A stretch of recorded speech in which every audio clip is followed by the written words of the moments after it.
tuon sa amuha nga imong mga magulang nga wala may ka-graduate, ayaw i-challenge sa imong utok kana. Dapat barugan ang imong mga pangandoy sa kinabuhi kay atong ginikanan wala sila ikahatag na to nga kanang atuang hawiran ay nag-abot sa mga panahon.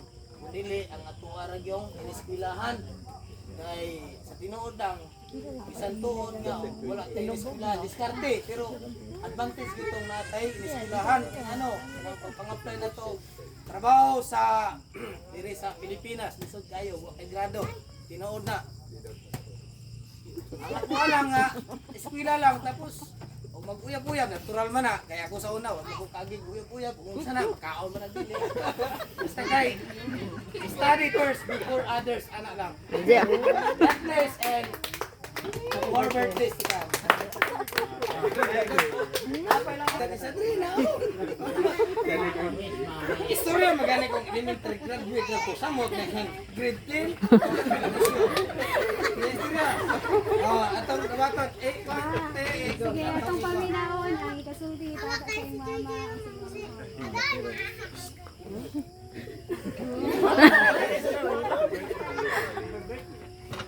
Birthday ng duha. Dito tumawa yun.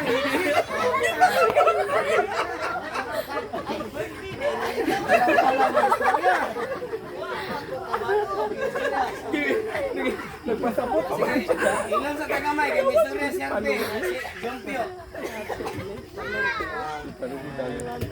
Salamat kayo.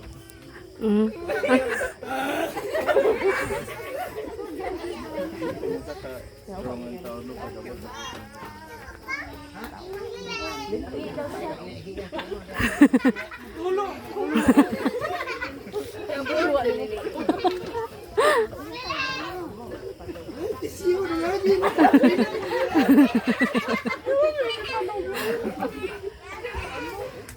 Dali ata, gutom na po diya. Talong may nag-MC.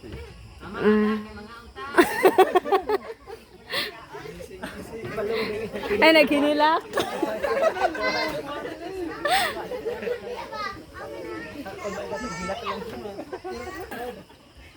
Tulong ang akong sipon din ang duha.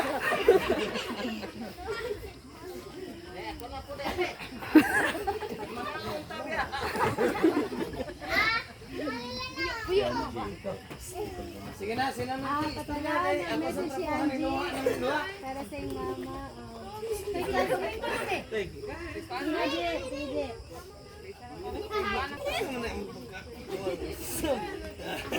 Kiri na tulupig mo na ni. Yan. Thank you. Ambot nila. Salamat sa tanan. Paano po dumagan? Luha. Tulong